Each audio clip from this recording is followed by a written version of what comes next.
Selamat sore saudari-saudara. Selamat sore. Mungkin kita belum kenal karena ini pertama kali saya ke Paroki Tebet. Terima kasih Pastor. Maka kalau tidak kenal maka kenalan. Kalau tidak kenal maka kenalan. Saya pakai mimbar ya teman-teman. Jadi rute kita selama kurang lebih 20 menit. Kita nanti akan mendengar pengajaran karena ini jam-jam rawan. Ini jam-jam setelah makan siang dan ini sudah kenyang dan ini jam yang dikenal sebagai jam-jam oksigen O2N. O2N apa O2N? On. Ini jam-jamnya ngantuk. Romo mau tanya dulu, tapi sebelum Romo tanya, silakan angkat tangan kanan semuanya. Dari atas sampai bawah, angkat tangan kanan. Saya berjanji. Beneran. Angkat tangan dulu semuanya. Saya berjanji. Di depan Romo Kokoh. Tidak ada jawaban bohong. Saya akan jujur. Bila kulanggar janjiku, keras ku 3 hari.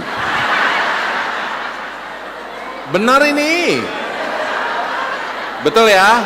Udah janji semua ya? Oke. Sekarang jawab pertanyaan saya.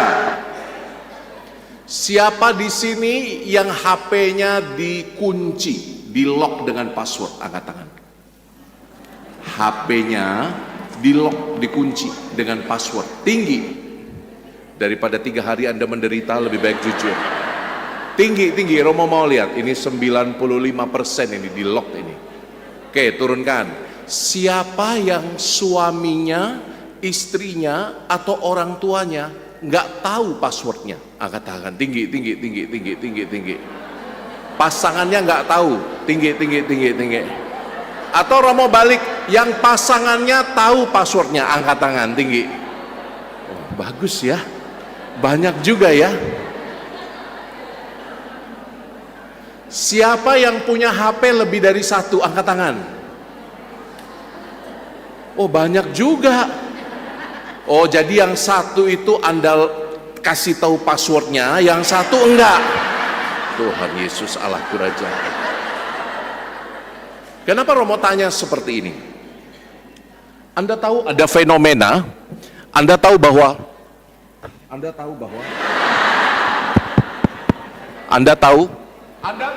di dunia ini ada fenomena yang cukup mengerikan, di mana orang-orang yang paling dekat dengan kita justru kita asingkan di wilayah pribadi.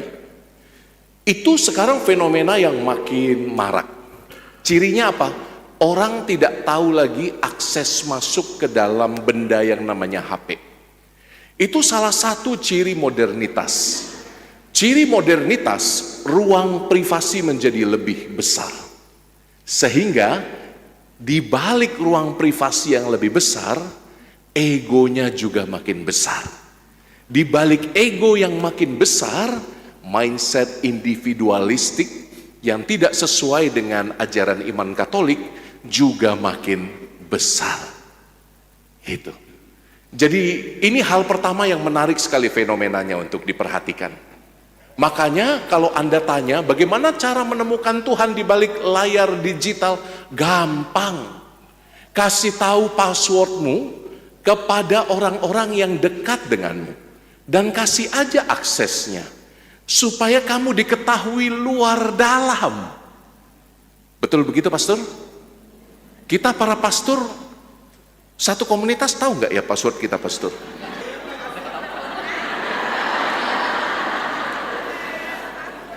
Kalau saya, superior saya tahu password saya.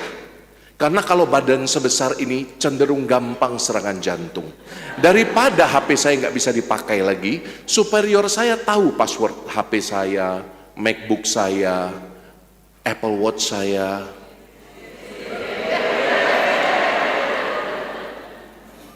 Romo-romo hedon ini. Jadi untuk menemukan bagaimana Allah bekerja, mungkin kita butuh belajar terbuka. Ini poin pertama yang saya pikir penting. Semakin Anda memberi ruang privasi yang sangat besar di dunia digital, semakin kita menjadi pribadi yang agak egois. Kita menyembunyikan rahasia-rahasia gelap kita di sana. Siapa di sini istri yang pernah ngecek HP suaminya? Angkat tangan, jujur. Daripada, kalau yang kali ini Tuhan Yesus di-extend sebentar, 1 minggu Tuhan Yesus keras. Coba suami, istri-istri yang pernah ngecek HP suaminya, tinggi, angkat tangan, tinggi.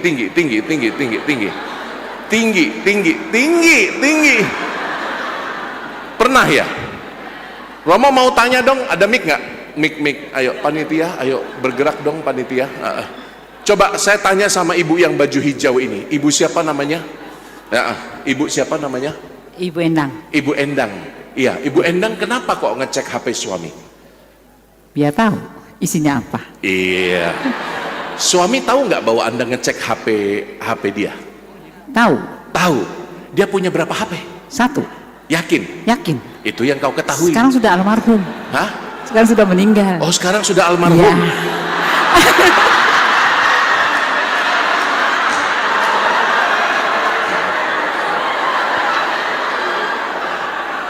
Gua salah pilih orang kali ini. Siapa yang suaminya masih hidup dan Anda pernah ngecek?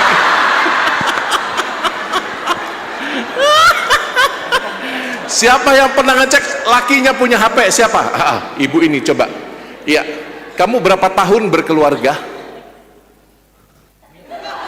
Berapa tahun? 11 tahun. Hebat loh, 11 tahun ya. Awet ya, luar biasa. Menderita banget ini. Suamimu menikah dengan mata-mata. Kenapa kamu kok ngecek HP suami? Siapa yang gaptek? Suaminya gaptek.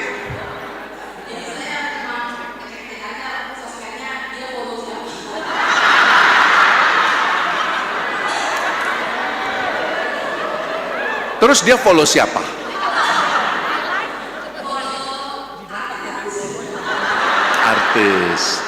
Artis apa? Oh, artis cewek. Oh, yang cantik, muda. Oh, hebat ya.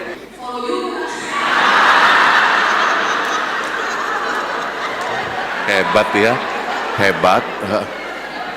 Suamimu ada nggak di sini?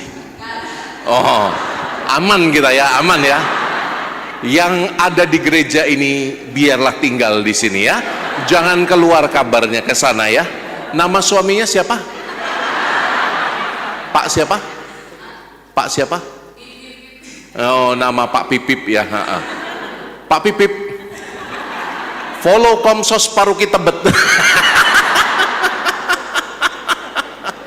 Loh, kadang-kadang ya, yang namanya media sosial itu belum tentu jadi berkat. Banyak sekarang masalah-masalah dimulai dari privasi yang terlalu besar. Nah, ini poin kedua yang Romo mau kasih tahu. Poin pertama jelas ya, gimana cara menemukan Tuhan? Dengan membiarkan orang lain punya akses terhadap ruang digital kita. Yang kedua ini, menurut saya orang yang bermain media sosial itu harus dewasa batinnya. Dia harus berusaha selesai dengan dirinya. Karena media sosial bekerja berdasarkan logika kapital. Anda pernah nggak misalnya nge-like postingan masak-masak? Nanti yang keluar semuanya masak terus. Pernah nggak? Atau Anda bapak-bapak yang suka otomotif, begitu Anda nge-like postingan tentang otomotif, yang keluar di beranda media sosial Anda adalah mobil ini, mobil itu, sama SPG mobilnya, yang seksi, itu kan. Jadi biasanya logika media sosial bekerja berdasarkan prinsip biner, like and dislike. Apa yang Anda sukai akan Anda dapatkan, Anda gali terus.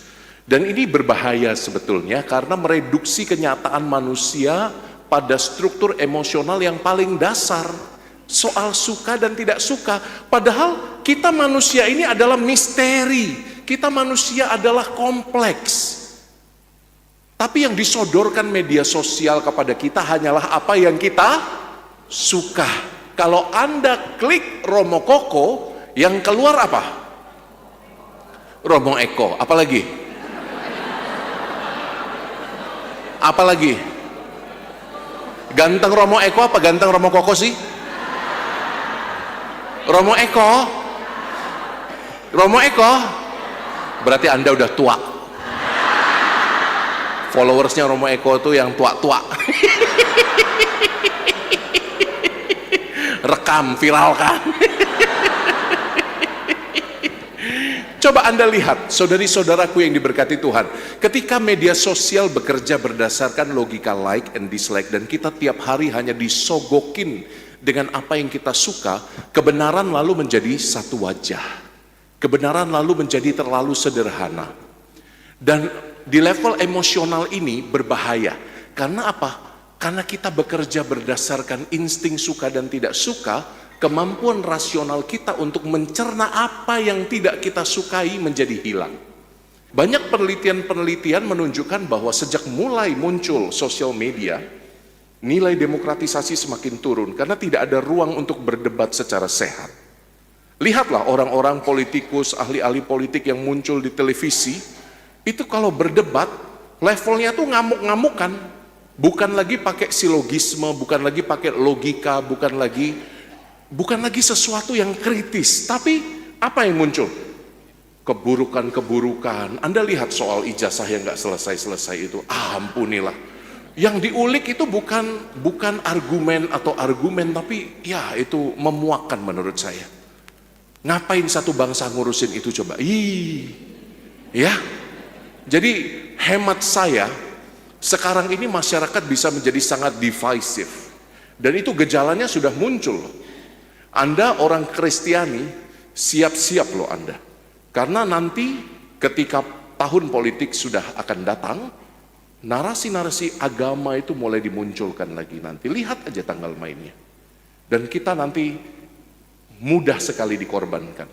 Belum lagi dengan banyak berita bohong. Menurut saya, kalau kita mau berjumpa dengan Tuhan di layar digital, Anda harus keluar dari truth bubble ini. Balon kebenaran ini yang hanya mengikat Anda pada apa yang Anda suka. Anda harus berani keluar lalu dengan kritis mengkritisi pandangan-pandangan yang Anda sukai. Jadi kalau Anda follow Romo Koko atau Romo Eko, dikritisi Romonya. Benar nggak omongannya? Jangan cuman hahahihinya yang Anda nikmati. Anda harus kritis. Ini omongannya benar apa enggak? Anda punya waktu enggak untuk ngecek? Anda punya waktu enggak buat baca? Anda duduk enggak? Belajar lagi enggak? Gitu. Jadi mestinya itu yang kita harus buat untuk semua hal. Oke? Jadi intinya jangan cepat percaya. Ini yang kedua. Oke? Dan yang ketiga, singkat saja, menurut saya kalau you mau berjumpa dengan Tuhan di layar digital, kita harus punya waktu untuk mengolah kepribadian kita, masing-masing dari kita.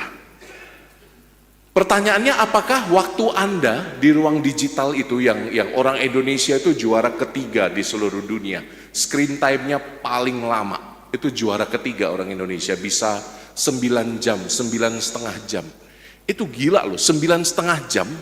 Orang-orang itu mengulik layar, di depan layar, tersedot di depan layarnya. Itu ngapain aja? Coba ngapain biasanya ibu? Hah? Ngegame Romo. Ngegame. Di sini siapa yang masih ngegame? Angkat tangan. Tinggi. Udah beruban masih ngegame? Hah? Apalagi selain ngegame ngapain biasanya? Halo? Hah? Kasih mic-nya dong. Ada mic lagi nggak? Saya pegang satu dong. Biar saya bebas dah. Coba selain ngegame apa biasanya? Waktunya dihabiskan buat apa? Ibu yang keras. Langsung. Hah? Baca berita bin gosip ya kan ada. Ya berita-berita ya. Bagus sekali. Jadi 9 jam ibu baca berita terus ya. Hebat loh ibu ya. Berita apa yang biasanya ibu nikmati? Kasih dong namanya siapa, ibu siapa? Yang jawab-jawab gini dicatat ya, dikasih Rosario. Semua Romo, politik, ekonomi, semua. Wah luar biasa, semuanya. Ya, ayah nggak semua sampai 9 jam Romo, nonton Netflix, semua YouTube, dengerin rohani, apa semua. Berarti engkau lama juga ya di dunia digital ya. Jadi engkau ini adalah wanita yang berpengetahuan luas ya, Iya, semua karena bisa. sering menilik ya. Lihat saham, berita saham. Wah cocok sekali. Berita politik juga ya, hebat ya. Wah cocok ini, pantas kamu suka warna pink. Tanya dong kenapa, Kenapa Romo? Karena mirip Ahmad Syahroni, berpengetahuan luas. Warna pinknya loh, pinknya kan menyala.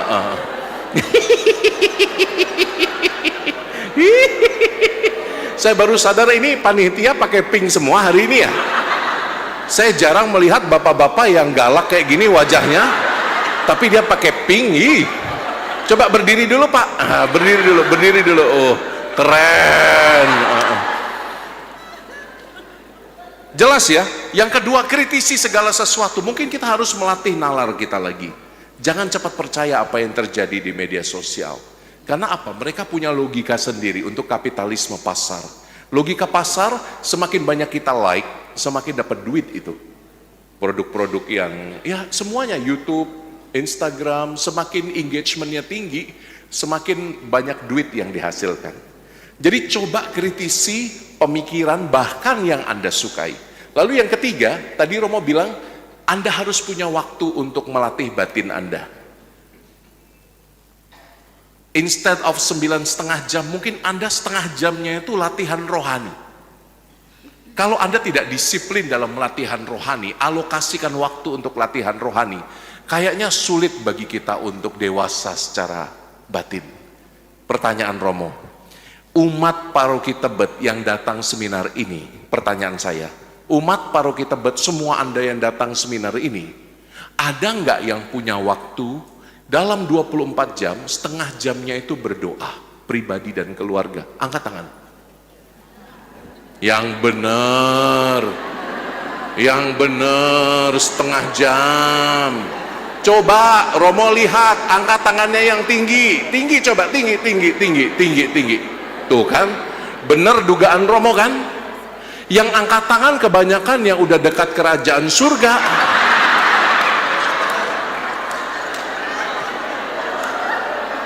Wajar, tidak lama lagi. Wajar, setengah jam. Bu Kur ini berapa jam coba Bu Kur? Saya kenal ini Bu Kur. Berapa jam berdoa? Pagi misal Romo, setengah jam dari di sini. Asisi. Terus? Tapi doa di online. Terus apa lagi? Terus doa koronka sama doa rosario setengah jam. Setengah jam lagi. Terus kalau lagi pas di gereja ikut doa di ruang adorasi Romo. Di ruang adorasi 3 jam. Doa rosario sama doa koronka. Luar biasa, apalagi itu udah 2 jam itu. Terus sehari 2 jam. Hebat loh. Ini siap sekali masuk kerajaan surga ini. Sehari 2 jam dia berdoa. Hebat loh. Ada yang lebih dari 2 jam nggak mengalokasikan waktu untuk latihan rohani? Ada nggak? Angkat tangan tinggi. Coba Romo tanya sih yang muda-muda. Ini banyak yang muda. Ini mana yang muda ya? OMK. Oh iya, ini mangsanya ini. Ayo, Dek. Belum kawin kan? Namamu siapa, Nak? Yosefa Ayu. Yosefa Ayu. Kamu usia berapa, Nak? 22. 22. Sehari berapa jam kamu berdoa, Nak? Di luar doa makan.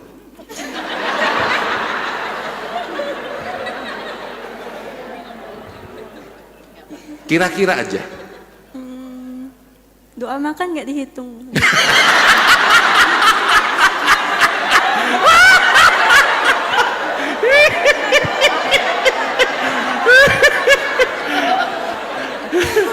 Dia maksa doa makannya harus dihitung, Romo.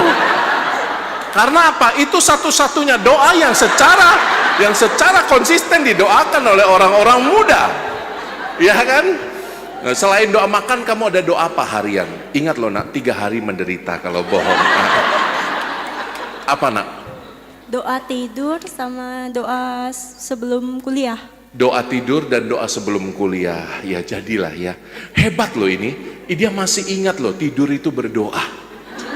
Hebat. Ada anak-anak muda ya tidur aja. Bahkan HP-nya nempel di mukanya.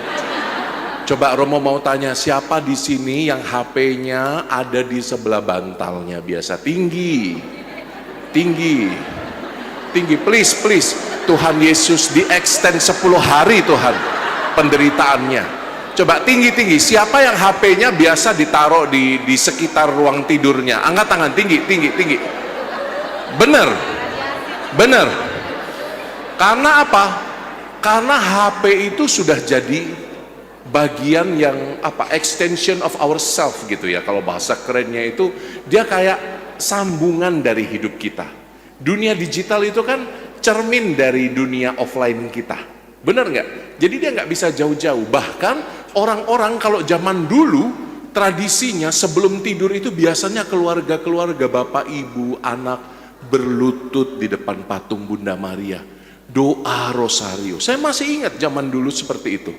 Bapak saya sih orang Buddha ya, tapi mami saya doa juga berlutut ngajarin rosario kepada anak-anak tiap malam. Sekarang apa? Nak, Romo Koko nak, live. Gitu loh. Makanya coba untuk melatih otot disiplin rohani, Anda harus alokasikan waktu. Karena apa? Konsumsi kita di ruang digital untuk hal-hal yang bukan rohani itu ada banyak sekali. Betul. Dan kalau kita nggak pernah melatih otot rohani kita, nanti kita jadi adiktif. Kita akan kecanduan terhadap konten-konten. Banyak loh di dunia digital yang mudaratnya itu ada banyak sekali daripada manfaat. Hal-hal buruknya apa? Biasanya yang menyebabkan kita kecanduan. Satu, di dunia digital kecanduannya apa aja? Satu. Apa Bu? Wah, ini saya senang sekali. Ini hal pertama yang muncul dari bibir umat ini. Kecanduan apa Ibu yang banter, yang keras? 1, 2, 3. Shopping. Siapa di sini yang shoppingnya online? Angkat tangan. Pernah shopping online? Tinggi. Anda tidak jauh dari kerajaan saya itu. Apalagi kecanduan yang lain yang difasilitasi oleh teknologi informasi? Apalagi shopping online? Apalagi? Apa? Nonton. Drakor. Sama drama Cina sekarang ini. Tunjuk temanmu, siapa yang kamu tahu suka menikmati drakor? Tunjuk, 1, 2, 3.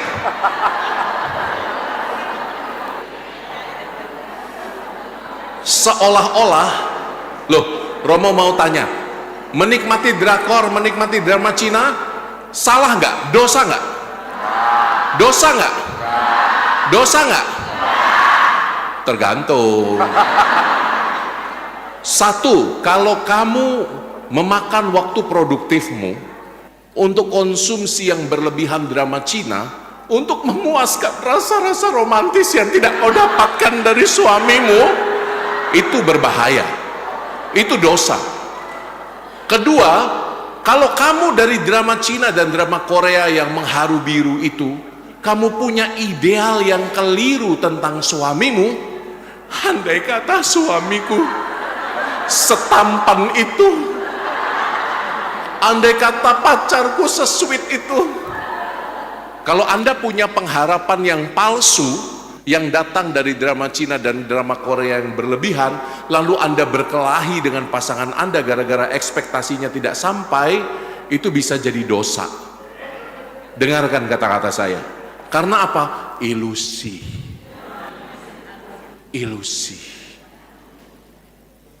Coba lihat suamimu. Apakah dia mirip siapa ya? Kalau yang terkenal siapa sih? Romo nggak kenal kalau yang laki-laki. Hah? Siapa? Oh, apakah suamimu mirip Lee Min Ho? Coba yang bawa suami, angkat tangan yang bawa suaminya hari ini. Yang bawa suami hari ini.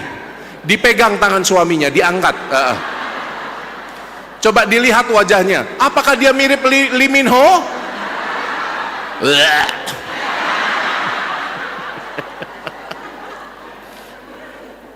Coba yang bawa istrinya, dipegang tangan istrinya, apakah dia mirip Song Hye Kyo?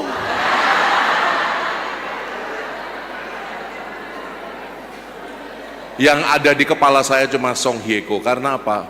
Dulu saya juga suka nonton drama Korea. Loh, saya jujur kan, daripada 3 hari kena sendiri. Sampai yang belakangan ini ada susu campur minyak zaitun itu ya, Neutrogena itu ya, apa? Hah? Itulah, karena ada susunya campur kolagen dan minyak zaitun supaya bisa awet muda kayak Song Hye Kyo. Saya tuh beli susu itu bukan karena pengen awet muda, karena saya membayangkan ini susunya Song Hye Kyo. Susu kaleng. Ya Tuhan, Anda pikirannya mesum semua. Oke ya, jelas ya. Jadi Anda harus melatih otot-otot rohani Anda. Itu poinnya. Anda harus melawan. Kalau Anda sudah melihat, saya kok pakai media sosial hanya untuk fun itu lebih dari 3 jam. Gila apa, kayak gak ada kerjaan yang lain? Gila apa kok saya jadi lalai? Kekritisan pada diri sendiri ketika Anda sudah mulai menggunakan waktu berlebihan, itu juga penting loh. Kritis pada dirimu. Kalau engkau tidak punya waktu untuk berdoa hanya karena menikmati drama Korea, salah nggak? Salah. Karena hidupmu tidak proporsional. Prinsip proporsionalitas itu juga salah satu bagian dari prinsip moral. Maka proporsional dong. Kalau main sosial medianya banyak, kalau main shopping online-nya banyak, berarti doanya juga harus banyak. Nggak cuma scrolling. Romo kasih 3 ini aja deh, daripada banyak-banyak terus nanti lupa. Maka penting bagi kita untuk latihan rohani, terutama saya mulai dari para ibu. Para ibu, Anda itu pilar doa di keluarga Anda. Para wanita, Anda pilar doa. Adam mungkin terlalu sibuk dengan banyak hal. Anda tahu kisah mengapa manusia jatuh dalam dosa? Tahu? Hah? Halo? Manusia jatuh dalam dosa, tahu kisahnya? Kejadian, kitab Kejadian. Yang berdosa itu siapa? Hawa atau Adam? Yang berdosa Adam atau Hawa? Adam atau Hawa? Saya tanya bapak-bapak dulu ya. Bapak-bapak jawab dengan semangat ya. Yang berdosa Adam atau Hawa? Ibu-ibu, yang berdosa Adam atau Hawa?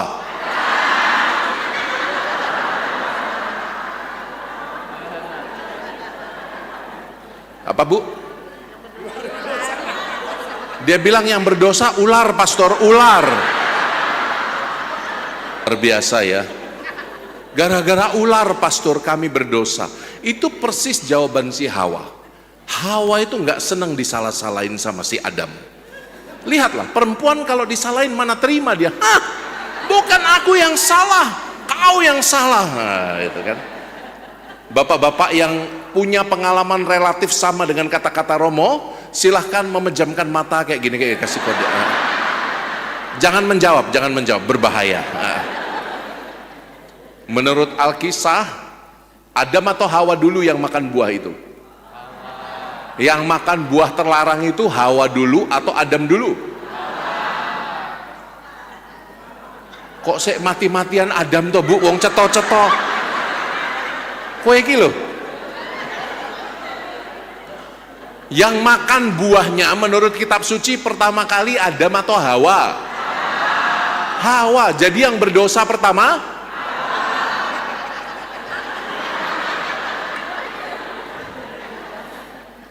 apa jawabannya? Kok Adam kurang ajar? Laki-laki terus yang disalahin. Tapi memang itu jawabannya. Alkisah itu kan ini disebut Adam's apple, apelnya Adam. Jakun kita bahasa Inggrisnya Adam's apple.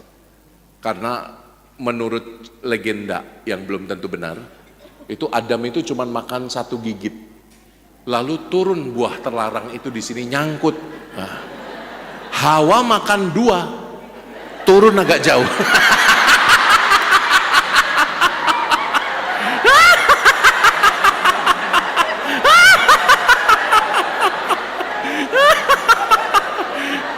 Saya tuh ketawa sama Oma karena Oma nggak ada gigi tapi ketawanya lebar banget.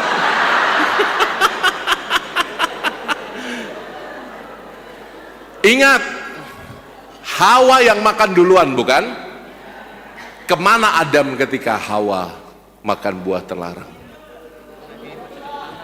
Tidur. Kemana? Ngerokok. Terus apa lagi? Biliar. Kemana lagi? Adamnya sibuk padel. Adamnya mabok. Kamu itu nunjukin dosa Adam apa dosa suamimu?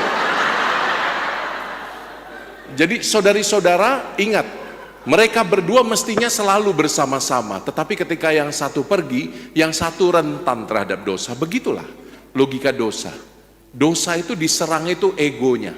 Saat Anda memberi ruang privasi yang terlalu banyak, siap-siap untuk diserang oleh godaan itu. Ada banyak sekali godaan yang muncul. Termasuk adiksi-adiksi. Bukan hanya shopping, bukan hanya judi online, bukan hanya apalagi sih yang datang, pornografi. Sekarang makin mudah loh mengakses pornografi.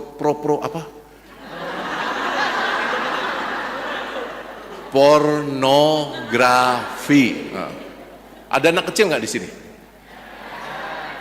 Kalau mau tahu apa itu nak, tanya mama ya nak. Urusanmu. Sekarang ini tingkat anulasi karena itu semakin tinggi. Anda tahu, dalam keluarga sekarang yang baru-baru, yang muda-muda, anulasi perkawinan yang diajukan ke tribunal gereja, ke pengadilan gereja, angkanya makin tinggi dari pasangan muda yang mengalami masalah tahu? Ada anak kecil. Hah? Nggak tahu ya? Impotensi. Ah parah ini umat. Masa gue lebih ahli? Yang mengalami masalah itu sekarang banyak sekali. Disinyalir karena apa? Dari masa kecilnya, dari masa mudanya, dia sudah terpapar dengan ngerti? Ngerti? Menyebabkan dong nggak? Ngerti nggak? Karena apa? Sudah terpapar dari kecil sehingga berbagai macam bentuk, gaya, model, posisi dia sudah tahu dari kecil. Sehingga ketika menikah betulan, dia tidak tertarik pada istrinya. Dan istri juga tidak tertarik pada suaminya. Nah, ini semakin tinggi gejalanya sejak ada dunia digital itu. Ini kenyataan loh ini. Makanya bapak-bapak hati-hati ya. Bapak-bapak, kenapa itu lebih rentan pada bapak-bapak? Karena bapak-bapak itu cara dia menalar dunia itu dengan vision, dengan penglihatan. Termasuk juga para pastor. Cara dia meresap dunia itu dengan vision. Loh kita juga pria normal coy. Loh pikir. Romo kalau lagi nyetir ya, di lampu merah ya, paling depan. Itu kalau ada yang nyebrang, cantik. Wah, saya langsung buka kacamata. Terima kasih ya Tuhan. Dosa nggak? Ya enggak lah, orang datang sendiri, kita nggak cari-cari, dia lewat sendiri. Kita nggak cari-cari kok, dia lewat sendiri, Tuhan baik ya lewat. Tapi kalau menginginkan lalu mungkin jadi dosa. Jadi bapak-bapak hati-hati, penikmat oke? Jangan-jangan nanti Anda Hehe. Ini beneran, ini ada studinya. Loh, Romo itu riset tentang ini karena saya social applied philosophy, saya belajar salah satunya tentang ini, dunia digital. Jadi ini serius ada korelasi antara kecanduan OOAV dengan semakin tingginya tingkat hehehe. Jelas ya, hati-hati. Anda jangan lagi pakai argumen-argumen bapak-bapak yang usia 50 tahun ke atas. Siapa di sini yang 50-60 tahun ke atas? Tinggi. Bapak-bapak yang 50 usianya, 60 usianya, angkat tangan dong, 50-an, 60-an. 50-60 ke atas. Saya jamin zaman itu juga sudah ada OOAH. Betul kan Pak ya? Benar nggak Pak? Oh, benar nggak Pak? Dia mengangguknya itu sangat bijaksana.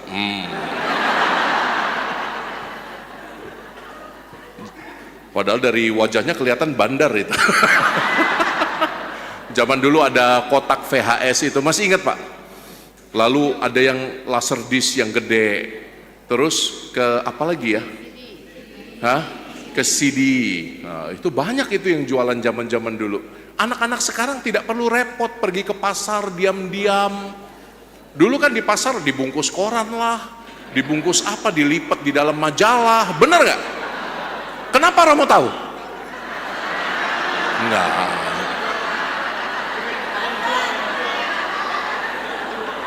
Yang jual enak aja loh.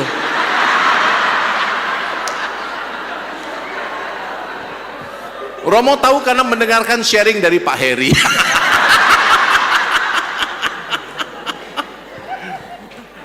Loh, ini juga bagian dari tantangan digital. Romo melihat intimasi antara suami dan istri sekarang menurun. Karena apa? OOAV itu makin mudah diakses. Lihat istrinya, biasa aja. Tidak menantang. Tidak challenging. Jadi coba ya, hati-hati dengan ini. Masalah OOAV ini mungkin buat kita lucu-lucuan, tapi ini sebetulnya ada problem yang sangat serius di baliknya. Problem yang sangat amat serius. Bahkan mengurangi intimasi itu menjadi level yang sangat apa ya? Sangat karnal itu apa ya bahasanya Romo ya? Karnal itu sangat hewani gitu. Ngerti nggak? Seksualitas itu kan mulia sekali diciptakan oleh Tuhan untuk melanjutkan keturunan, beranak cuculah. Itu kan sesuatu yang sangat indah, sangat mulia. Tuhan kehendaki dorongan itu ada. Untuk apa? Melanjutkan keturunan agar banyak orang dicintai oleh Tuhan lewat keturunan Anda. Amin. Amin. Tapi ketika itu dieksploitasi besar-besaran, makin mudah aksesnya. Seksualitas itu seperti apa ya, carnal desire yang sifatnya hanya hewani saja. Padahal mestinya, ini Romo kasih tahu, hubungan suami dan istri mestinya adalah hubungan intim yang sangat spiritual sifatnya. Bukan hanya senggol laju, bukan hanya itu.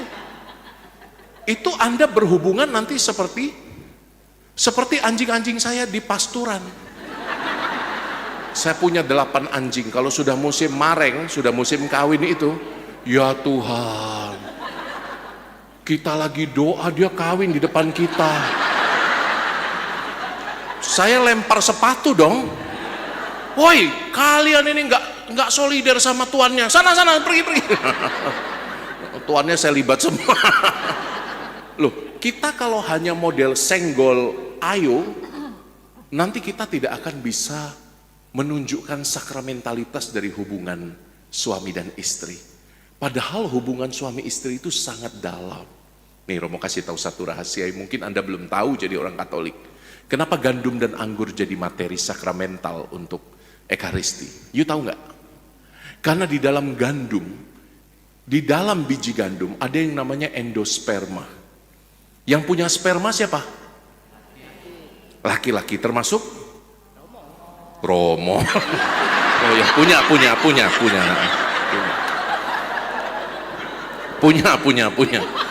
Cuma tidak rutin Bu, tidak boleh. Jadi, loh, gandum itu punya endosperm, lambang kelaki-lakian. Anggur itu harus diremukkan supaya bisa jadi wine. Buah anggur itu diremukkan sekulit-kulitnya dan sebiji-bijinya. Bijinya, seed, itu mengandung zat tanin yang bisa membuat fermentasi alami perasan buah anggur menjadi wine. Jadi dia tidak perlu ragi kayak tempe ditabur ragi, nggak perlu. Karena di dalam seed itu terkandung tanin yang bisa membuatnya menjadi wine. Seed, benih, melambangkan sel telur perempuan. Isn't it beautiful? Dan ketika diangkat dalam konsekrasi, inilah tubuhku, inilah darahku. Dan di dalam daging ada darah, di dalam darah ada daging. Itu sebabnya ekaristi kita itu juga simbolisasi dari hubungan suami dan istri yang sangat-sangat mendalam. Bahkan Kristus disebut sebagai mempelainya gereja. Gereja, Anda semua ini adalah mempelai Kristus. Makanya kalau dalam bahasa Inggris pronounnya itu she, dia tapi perempuan. Gereja itu she, pronounnya nanti her. Karena gereja adalah genusnya perempuan. Siapa mempelai laki-lakinya? Kristus yang memberikan daging dan darahnya seutuhnya untuk gereja. Isn't it beautiful? Setiap hubungan seksual pria dan wanita yang sudah diberkati loh ya, dalam apa? Sakramen perkawinan. Karena banyak juga yang berhubungan tapi belum diberkati.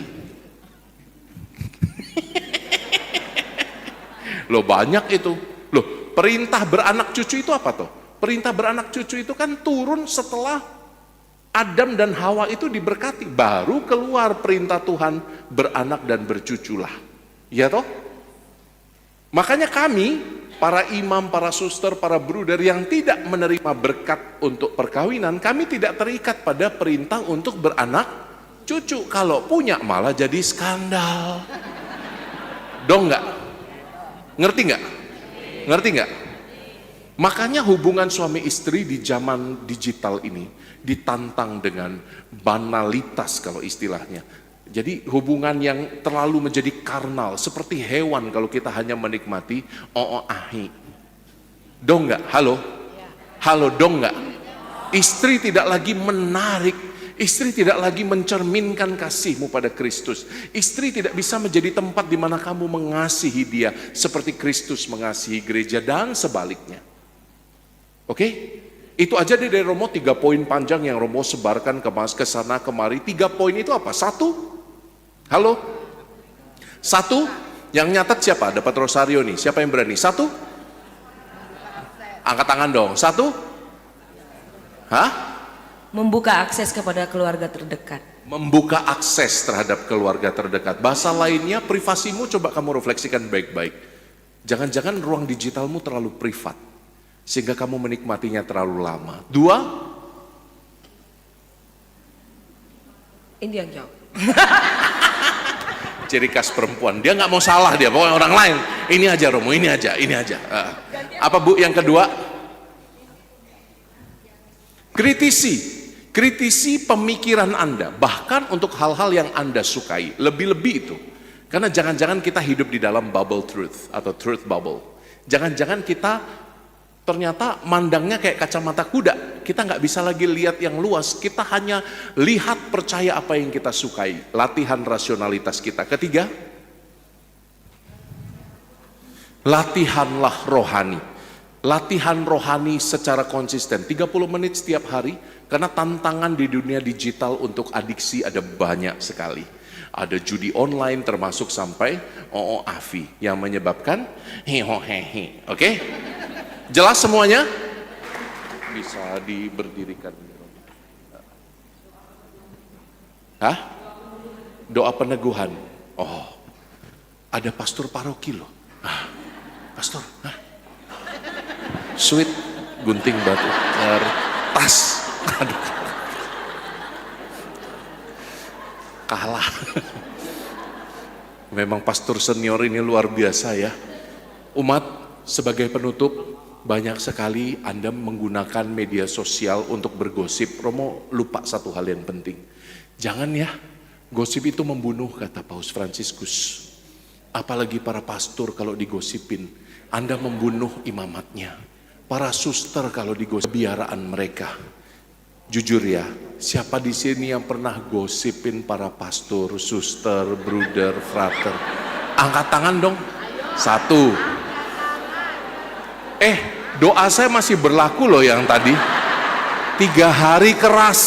Ayo, siapa yuk yang sering seneng, yang pernah menggosipkan pastor, suster, frater? Tinggi.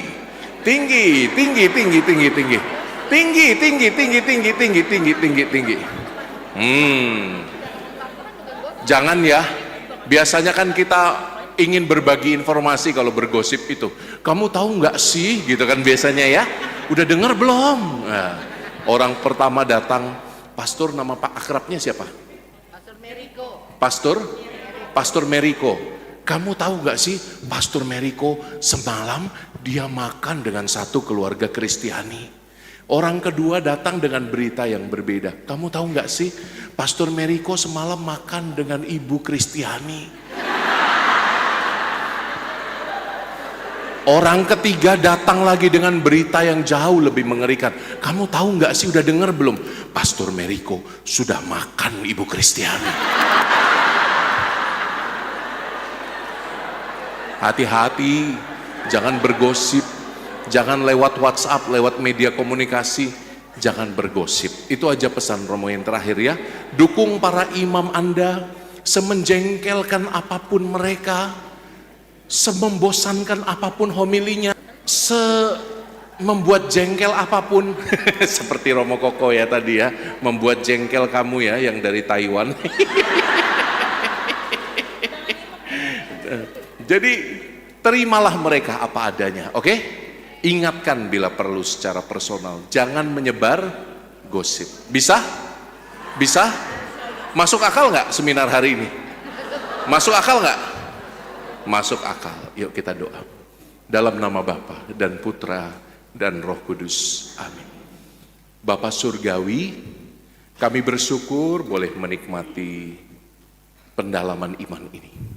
Kami bersyukur dan kami mohon semoga syukur kami boleh mewujud nyata dalam langkah laku kami setiap hari, sehingga apapun yang kami lakukan kami boleh lebih kritis, lebih rasional, dan kami boleh bertindak sesuai dengan hukum-hukum yang telah Kau tetapkan melalui Bunda Gerejamu yang kudus.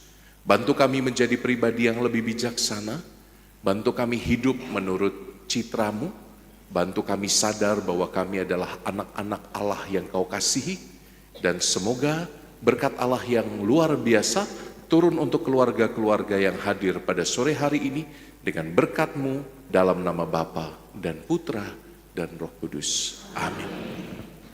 Mohon maaf untuk semua kesalahan kata, semua cinta yang kurang ajar lewat mulut saya. Aku sayang padamu orang Taiwan.